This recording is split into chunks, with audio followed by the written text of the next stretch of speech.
It was just another Tuesday morning at Riverside Shopping Plaza, the kind of morning where nothing special ever happens. Tommy adjusted his security guard uniform and took a sip of his lukewarm coffee. He'd been working this job for 3 years now, and honestly, most days felt exactly the same. From his small office near the entrance, Tommy could see the entire parking lot through the security cameras. People came and went. Some rushed, some strolled. Most were too busy staring at their phones to notice anything around them. That was just how things were these days. Around 10:30, something caught his attention on one of the screens. An old man was standing at the parking payment machine and he looked confused. Really confused. The man wore a faded brown jacket that had seen better days, and his gray hair stuck out in different directions under an old baseball cap. He kept patting his pockets over and over again like he was searching for something. Tommy watched as the elderly man checked his jacket pockets, then his pants pockets, then his jacket again. His movements became more frantic with each passing second. A woman in expensive sunglasses walked right past him without even a glance. Then a young guy in a business suit did the same thing. The old man tried to get their attention, raising his hand slightly, but they just kept walking. Something about the scene bothered Tommy. Maybe it reminded him of his own grandfather who had passed away last year. Or maybe it was just the way everyone seemed to look right through the old man, as if he was invisible. Tommy knew he wasn't supposed to leave his post during monitoring hours. His supervisor had made that pretty clear after the last incident, when he'd helped someone carry groceries to their car. But watching that old man struggle alone didn't feel right. He grabbed his keys and headed out to the parking lot. The morning sun was already getting warm and the asphalt radiated heat. As Tommy got closer, he could see the worry lines deepening on the old man's weathered face. "Excuse me, sir," Tommy said gently. "Everything okay?" The old man looked up and Tommy could see relief flood his eyes. "Oh, thank goodness. I seem to have gotten myself into a bit of trouble here." His voice was shaky, tired. My wallet. "It's gone. Someone took it on the bus this morning." I didn't even realize until just now. Your wallet was stolen? Tommy asked, concern rising in his chest. "I think so. Or maybe I dropped it. I'm not sure anymore." The old man looked down at his feet. "I just came here to visit. This was my wife's favorite place to shop. She passed 2 years ago. And sometimes I just like to walk around, feel close to her." Tommy's heart sank. Here was this poor guy just trying to remember his wife, and now he couldn't even pay for parking. "How much do you need?" Tommy asked. $15. "But I don't have anyone I can call. My phone was in my wallet too." The old man's shoulders sagged. "I don't know what to do. They'll tow my car if I don't pay." Tommy didn't think twice. He reached into his pocket and pulled out a $20 bill. It was the money he'd set aside for lunch. He'd been planning to grab a burger from that place down the street, the one with the good fries. But looking at this elderly man's face, the choice seemed obvious. "Here," Tommy said, feeding the bill into the machine. "Don't worry about it." No, I can't let you do that," the old man protested. But Tommy was already pressing the buttons to complete the payment. "It's done," Tommy said with a smile. "Seriously, it's fine. We all need help sometimes, right?" The old man's eyes got a little watery. "Young man, you have no idea what this means to me. Please tell me your name. Let me find a way to pay you back. I'm Tommy Rodriguez. But really, you don't need to pay me back, just, I don't know, help someone else out someday when you can." "Tommy Rodriguez," the old man repeated, as if committing it to memory. "I'm Robert, and I promise you I won't forget this kindness." They shook hands. Robert's grip was surprisingly firm for someone his age. "Do you need help getting anywhere? Are you okay to drive?" Tommy asked, suddenly worried about leaving the old man alone. "I'll be fine now, thanks to you. You've already done more than enough." Robert smiled, and for a moment the worry completely left his face. "You're a good person, Tommy. Don't let this world change that about you." Tommy watched as Robert slowly walked toward an old sedan parked in the corner of the lot. He waited until the car started and Robert drove away safely before heading back to his office. As he settled back into his chair, Tommy's stomach growled. No lunch today. He'd have to make do with the vending machine crackers. But somehow that felt okay. Better than okay, actually. His supervisor poked her head in 20 minutes later. "Tommy, did you leave your post again?" "Yeah, sorry. Just for a minute." "Someone needed help," she sighed. You're too nice for your own good, you know that? Tommy just shrugged and smiled.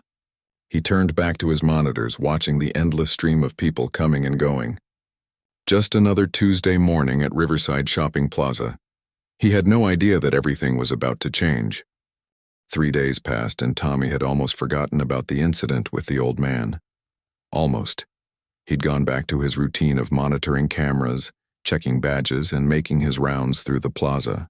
Life just kept moving forward the way it always did. On Friday morning, his supervisor called him into her office. Tommy's stomach dropped. This couldn't be good. She only called people in when there was a problem, and he'd been late twice this month because of bus delays. "Tommy, can you come to my office?" "Now, please." Her voice crackled through his radio. He walked down the narrow hallway, his mind racing through everything he might have done wrong. Maybe someone complained about him leaving his post on Tuesday. Maybe they'd finally decided he was too much of a liability. When he pushed open the door, his supervisor wasn't alone. A woman in an expensive gray suit sat in the chair across from the desk. She had perfectly styled black hair and carried a leather briefcase that probably cost more than Tommy's entire month's salary. "Tommy, this is Ms. Chen. She's here to speak with you," his supervisor said, and there was something strange in her voice. Was that nervousness? The woman stood up and extended her hand. Her handshake was firm and professional. "Hello, Tommy. My name is Linda Chen. I'm the executive assistant to Robert Chen." Tommy blinked. "Robert, you mean—" the old man from the parking lot? Linda smiled, and it wasn't the polite business smile he expected. It was genuine warm. "Yes, exactly. Though I should clarify something. Robert Chen isn't just an old man.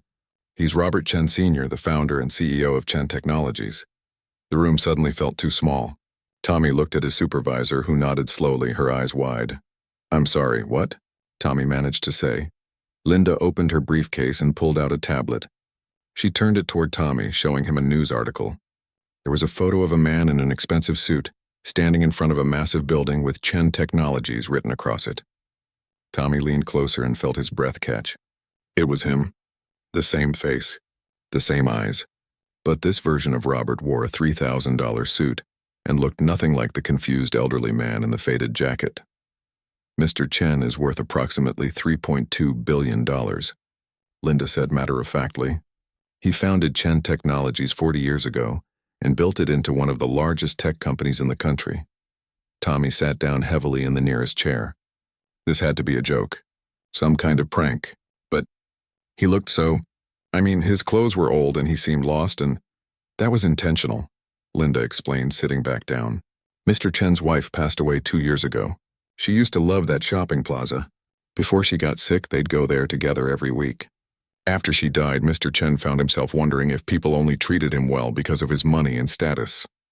So he started going places in regular clothes, without security, without any indication of who he really was." Tommy's head was spinning. Why would he do that? Because his wife always believed that you can judge a person's true character by how they treat people who can't do anything for them. People who seem powerless or invisible. Linda's expression softened. Mr. Chen wanted to see if there were still genuinely good people in the world. People who help others simply because it's the right thing to do. His supervisor let out a small gasp. Tommy just stared at Linda, trying to process everything. Over the past month, Mr. Chen visited 17 different locations. Linda continued. Shopping centers, parks, bus stations. He put himself in situations where he clearly needed help. Do you know how many people stopped to help him? Tommy shook his head. 1. You were the only one, Tommy. The words hung in the air.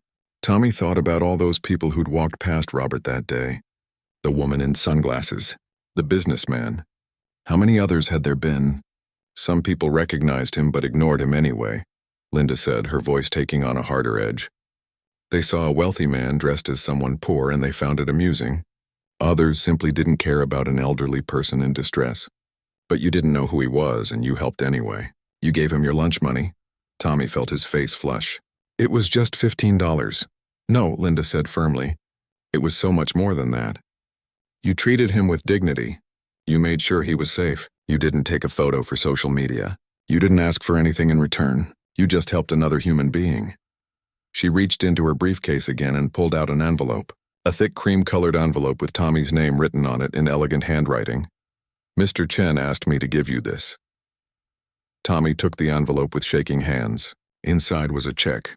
He had to read the number 3 times before his brain would accept what he was seeing. $50,000, that's not… This can't be real, he whispered. There was also a handwritten note on expensive paper. Tommy recognized the shaky handwriting from the signature on the check. Dear Tommy, you saw an old man when everyone else saw nothing at all. You gave when you had little to give. You helped when no one was watching. This is not payment for your kindness because kindness cannot be bought. This is simply a thank you for reminding me that good people still exist. You restored an old man's faith in humanity. With gratitude, Robert Chen. Tommy looked up at Linda, tears blurring his vision. I don't understand. I was just being decent. Exactly, Linda said softly. That's exactly why this means so much to him. And Tommy, there's something else. Mr. Chen would like to meet with you. He wants to talk to you personally if you're willing. His supervisor cleared her throat. Tommy, take whatever time you need. This is incredible. Tommy looked down at the check again. $50,000. His mother's medical bills from her surgery flashed through his mind. The debt that kept her working 2 jobs. His little sister's community college tuition that she struggled to pay. This money could change everything for his family.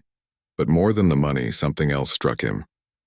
He'd helped someone without knowing who they were, and somehow that had mattered. That had meant something real. Yes, Tommy said, his voice stronger now. I'd like to meet him. I'd like to understand why this was so important to him. Linda smiled and stood up. Perfect. How about Monday morning? I'll send a car for you. After she left, Tommy sat alone in his supervisor's office holding the check and the note. Through the window, he could see the parking lot where everything had started. Just 3 days ago on a regular Tuesday morning. Nothing felt regular anymore. That weekend was the longest of Tommy's life. He told his mother about the check and she'd cried. Actually cried. They sat at their small kitchen table and she held that piece of paper like it was made of gold. Mijo, do you know what this means? She'd whispered, her voice breaking. The hospital bills. We can finally pay them off. His sister had been quieter, but Tommy saw the relief in her eyes. She'd been taking extra shifts at the diner, trying to save up for next semester's books. This money meant she wouldn't have to work herself to exhaustion anymore. But Tommy couldn't stop thinking about Monday. About meeting Robert Chen in his real world, surrounded by his billions and his success. Would he be different? Would that kind, grateful old man from the parking lot even exist inside that corporate tower? Monday morning came too fast. The black car that picked Tommy up was nicer than any vehicle he'd ever been in. The leather seats were so soft they felt like butter. The driver didn't say much, just nodded politely and drove through the city toward the downtown business district. Chen Technologies' headquarters was impossible to miss. A gleaming tower of glass and steel that seemed to touch the clouds. Tommy had passed it on the bus dozens of times but never imagined he'd actually go inside. The lobby was like something from a movie. Marble floors, a fountain in the center, and people in expensive suits rushing around with purpose. Everyone looked important. Everyone looked like they belonged there. Tommy looked down at his own clothes. He'd worn his best khakis and a button-up shirt his sister had ironed for him that morning. Suddenly, he felt very small. Linda appeared from an elevator, smiling warmly. Tommy, you made it. Come on, Mr. Chen is waiting for you. They rode the elevator to the 42nd floor. Tommy's ears popped from the altitude. The doors opened to reveal an office space that was more like a luxury apartment. Floor-to-ceiling windows showed the entire city spread out below them like a map. And there, standing by the window, was Robert Chen. But this version wore a perfectly tailored navy suit. His gray hair was neatly combed. He looked every bit the billionaire CEO the world knew him to be.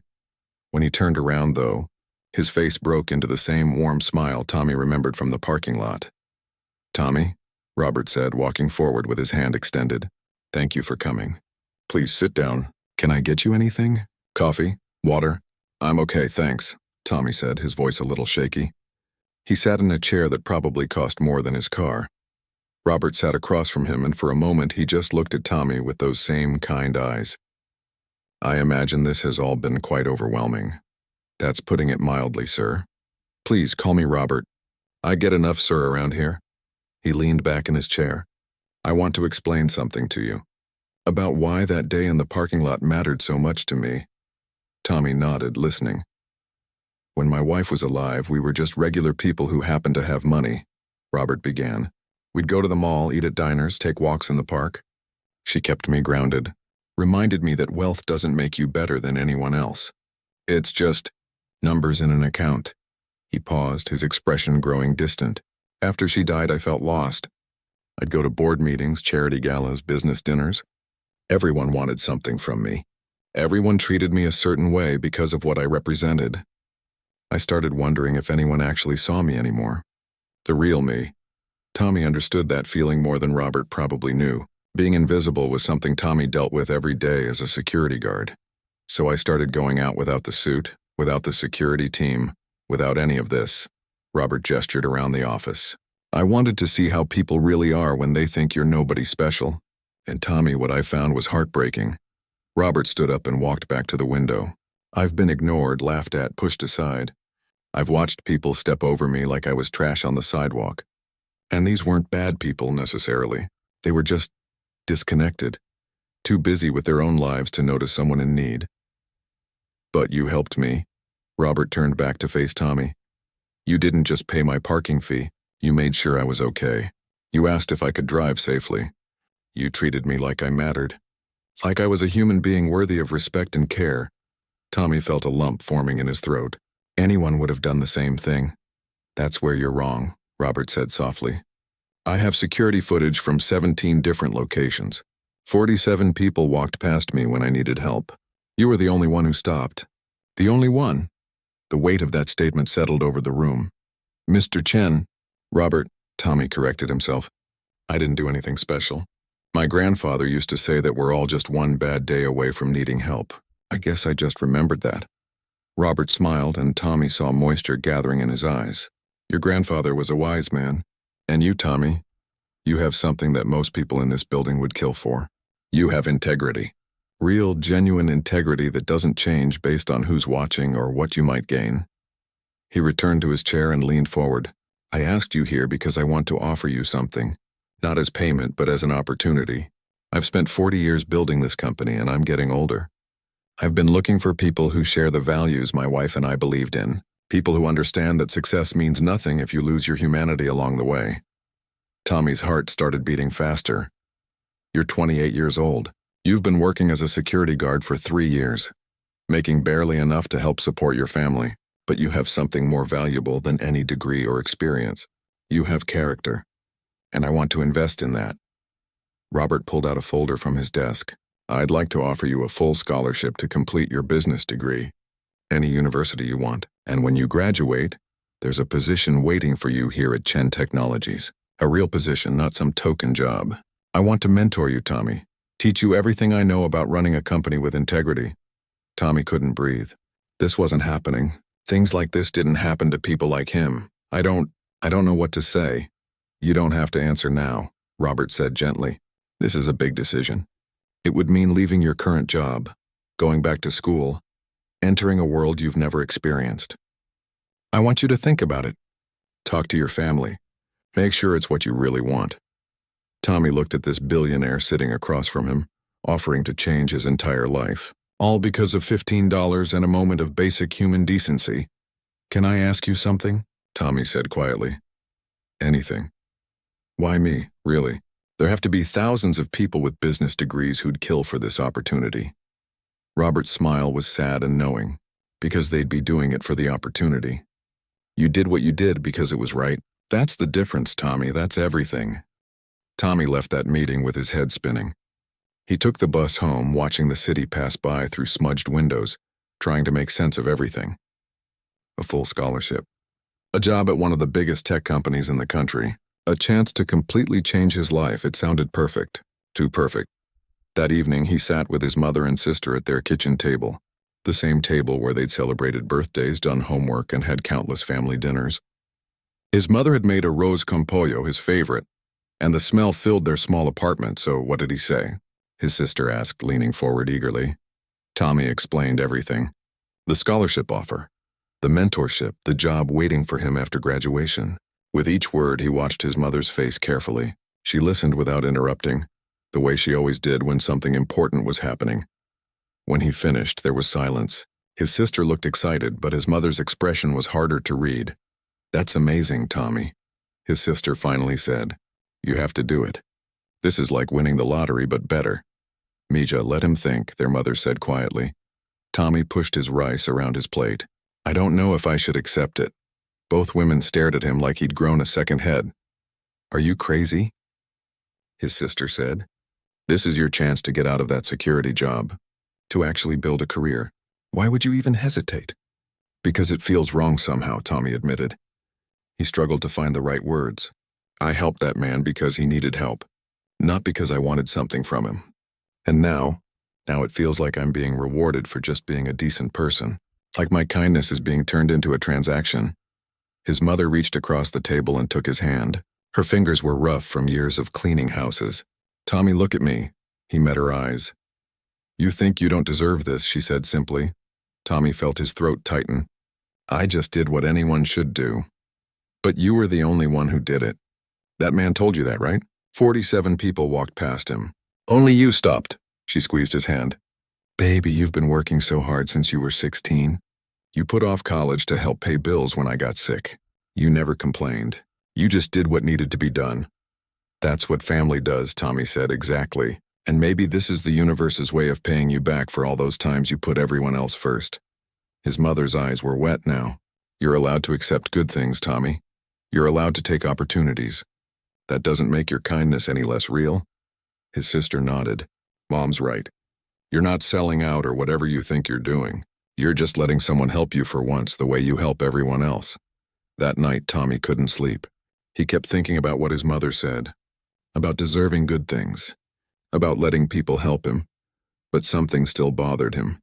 Something Linda had mentioned during that first meeting that he couldn't shake. The next morning, he called Linda and asked if he could speak with Robert again. She seemed surprised, but arranged a meeting for that afternoon.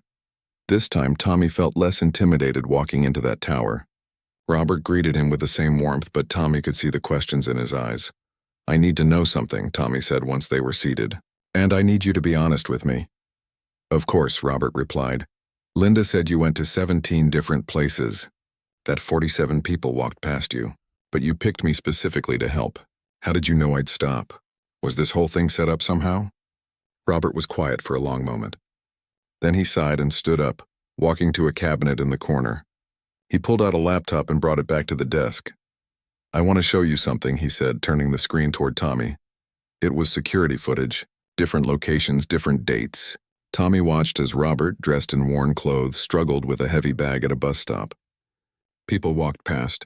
One person actually bumped into him and kept walking. Another footage showed Robert sitting on a bench, clearly distressed, while dozens of people passed by without a glance. "These are all real," Robert said quietly. "No actors, no setup. Just me trying to see if anyone would help." He clicked to another file. Tommy recognized the parking lot at Riverside Shopping Plaza. There he was on screen, watching the monitors in his office. The timestamp showed Tuesday morning, 3 days ago. "I didn't choose you specifically, Tommy. I didn't even know you existed until that moment." Robert's voice was heavy with emotion. "You saw me on your camera. You could have ignored it like everyone else, but you didn't." Tommy watched himself leave his office and walk toward Robert. He saw their interaction from above, the way he'd paid without hesitation, the way he'd made sure Robert was okay before leaving. "The truth is," Robert continued, "this wasn't a test for you. It was a test for humanity, and most of humanity failed. You were just the exception I'd been hoping to find." Tommy felt something shift inside him. This wasn't about him being special or chosen. He just happened to be the one person who acted like a human being should act. "But here's what I didn't tell you," Robert said, his expression growing more serious. "And this is the part you might not like." Tommy's stomach dropped. "After you helped me, I had my team do a background check. Standard procedure, nothing invasive. But I learned about your mother's medical debt, about your sister's college struggles, about how you've been sacrificing your own education to keep your family afloat." Tommy felt his face flush with embarrassment and anger. "You investigated me?" "I did," Robert said without apology. "And I need you to understand why. I've lived long enough to know that good circumstances can make good people, and bad circumstances can break them." But you, Tommy, you're good despite your circumstances. You give when you have nothing to give. That's rare. That's valuable. And yes, that's worth investing in. So the $50,000, the scholarship offer, that's all because you felt sorry for me? Tommy's voice was harder than he intended. No, Robert said firmly. It's because I see potential. It's because my wife always said that helping good people become successful is the best investment anyone can make. It's because I'm old and rich and I'd rather spend my money creating opportunities for people like you than adding another zero to my bank account. He leaned forward. Tommy, I'm not offering you charity. I'm offering you a partnership. You have something I lost years ago, something money can't buy. You have integrity that hasn't been corrupted by hardship. I want to protect that, nurture it, and yes, learn from it. Tommy sat back in his chair processing everything. The investigation bothered him, but he understood it. In Robert's world, you probably couldn't trust anyone without checking their background first, and maybe that was the saddest part of all. If I accept this, Tommy said slowly, I need to do it on my terms. I'm not becoming someone's project or puppet. I'm not going to change who I am just because I'm in a fancy office instead of a security booth. Robert's face broke into a genuine smile. Tommy, if you changed who you are, this whole offer would be meaningless. I'm not trying to make you into something else. I'm trying to give you the tools to become more of who you already are. Tommy thought about his mother's words, about deserving good things, about letting someone help him for once. Okay, he said finally, but I have one condition. Name it. Whatever I learn, whatever success I find, I want to use it to help other people the way you're helping me. That's the only way this feels right. Robert extended his hand across the desk. Deal. As they shook hands, Tommy realized something. This wasn't just about him anymore. It was about what he could become and who he could help along the way. Maybe his mother was right. Maybe he did deserve this. Not because he was special, but because sometimes good people deserve good things. 2 years later, Tommy stood in a conference room on the 35th floor of Chen Technologies, looking out at the same city view he'd first seen from Robert's office. But everything felt different now. He felt different. The journey hadn't been easy. Going back to school at 28 while working part-time at the company had been exhausting. There were nights when he'd wanted to quit, when the business courses felt impossible, when he wondered if he'd made a mistake leaving his simple security guard job. But Robert had been there every step of the way, not hovering or micromanaging, but guiding, teaching, showing Tommy that success wasn't about being the smartest person in the room. It was about being honest, working hard, and never forgetting where you came from. Tommy's mother had been able to quit one of her jobs. His sister had graduated from community college and was now at a 4-year university, studying to become a teacher.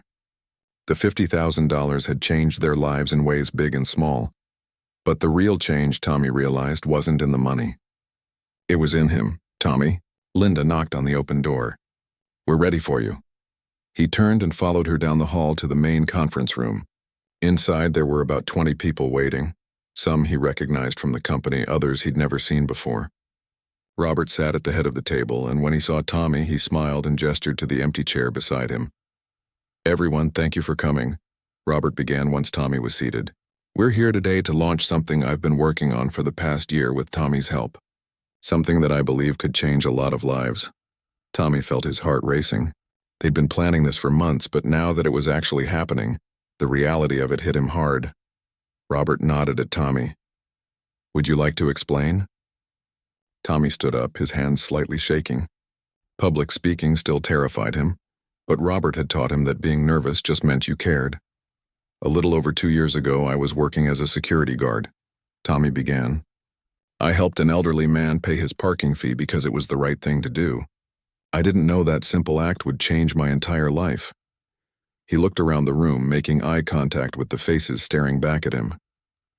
But here's what I kept thinking about. What about all the other people out there doing the right thing every single day? The single mom who finds a wallet and returns it even though she needs the money. The teenager who helps an elderly neighbor with groceries. The teacher who spends their own money on supplies for students. Good people doing good things and nobody notices. Nobody helps them. Tommy clicked a button, and a presentation appeared on the screen behind him. That's why we're launching the Everyday Heroes program.